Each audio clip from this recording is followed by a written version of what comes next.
What's happening today is we are pollinating pawpaw flowers. I'm standing between two genetically distinct pawpaw trees, and I'm going to show you how to pollinate the flowers so you get a good fruit set. Let's show you. Asimina Triloba of the Annonaceae family, of the Custard Apple family, is the species that we're focusing on, and we want to fertilize these flowers, and these flowers are very interesting and peculiar. They're protogynous. That means that the female first arrives, the female part of the flower blooms first and is ready to receive pollen from another genetically distinct pawpaw. So that's our game today, is looking for the female stigma, and it should be ready to receive pollen, and then we're going to be looking for the male flower parts from the other. So we're going to be switching pollen between trees, and the tools that I do that with is a paintbrush, a magnifier, and if I'm going to transport flowers for any distance, I'll get a covered container like this bucket. Okay, let's show you what's happening in the tree right now. You can see that the flowers are a deep maroon, and they are moving through their phases of sexual reproduction. And so the more flanged out, the flaring flower, the petals that are most open are more evolved. They're in the latter stage of flower development, and they have become male. The male component of the flower is shedding its pollen. I'm going to show you a close-up of all of this, but I just want you to get a sense. So when we're looking at the tree, we're seeing flowers in different stages of development, and we want to catch the female part of the flower in that moment, and then we need to catch the male flower of a different tree in its pollen shedding moment. So protogynous means female first. Female flowers bloom first. The goal around that is to make sure that the pollen, or the strategy is that they don't want the pollen from their own tree. They want the pollen from another tree. So they need cross-pollination. So they are not self-fertile. And what happens with pawpaws is often fertility can be low because they're not pollinated by bees.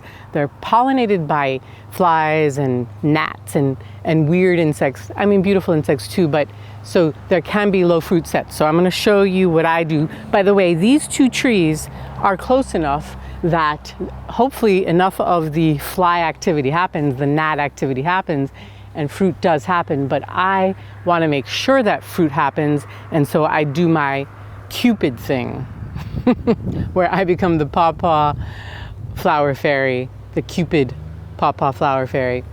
Okay, so let's get close up to the flowers so you can see what I'm talking about.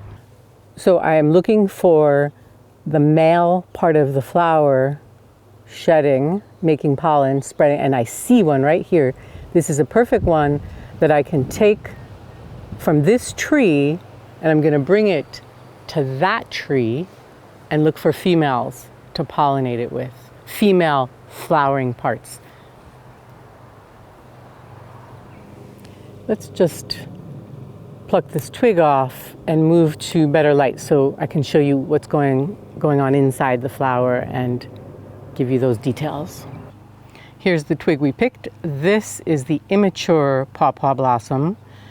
And then if we move to this is the next stage, and this is the female reproductive part ready to receive pollen. I'll get close up with you on that in a moment. And then these three are actually past female fertilization, and they are now in male pollen release. That's what's happening with these three. Let's get closer up. Here's a perfect stage for the female part of the flower to receive pollen. You can see and hear this glistening, these balls, these stigmas.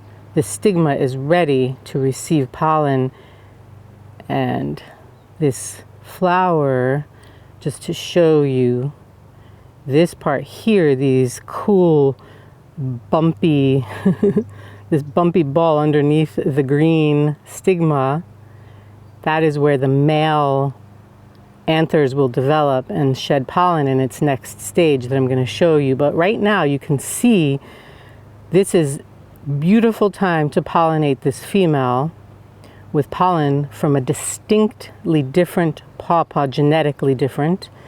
And also I'm going to try to open this up for you to see inside here.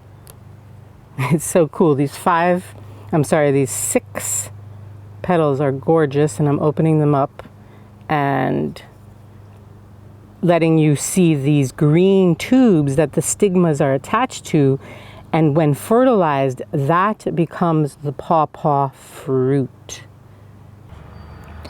And here we have the male part of the flower shedding pollen, and that's the stuff that the females are looking for, but we want it to go on to a genetically distinct pawpaw, meaning we're not self-fertilizing. We want to bring this pollen over to a different pawpaw tree, and that is all the beautiful pollen there.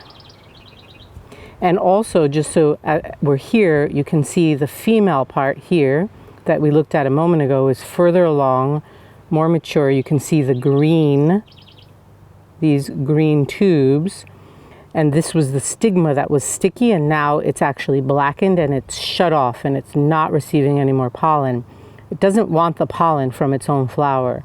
And so these tubes, these green tubes, like I said, become the pawpaw fruit. And if everything goes right, we would have potentially 5. I'm seeing 5 pawpaws. This has multiple ovaries, this flower, so we would have a bunch of pawpaws. Potentially the bunch could have 5 pawpaws on it, if I'm seeing correctly. Here we have the male pollen, and here we have the female stigma ready to receive the pollen. You can see that the stigma here in the male flowering stage is already shut down pretty well. But so what we do is we take our paintbrush and we grab some of that beautiful male pollen and we gently place it onto the sticky stigmas, and that is how we hand pollinate. That's how you fertilize a pawpaw tree. Of course, these will not be making any fruit. I was just demoing them for you. We need to go do it on the trees. We need to find the females in perfect form, ready to receive the pollen from the male of another genetically distinct pawpaw. So that is the fertilizing game. Here we are back at the pawpaw trees, and I'm doing what I just showed you over there, close up, but I want to do it here in real tree time.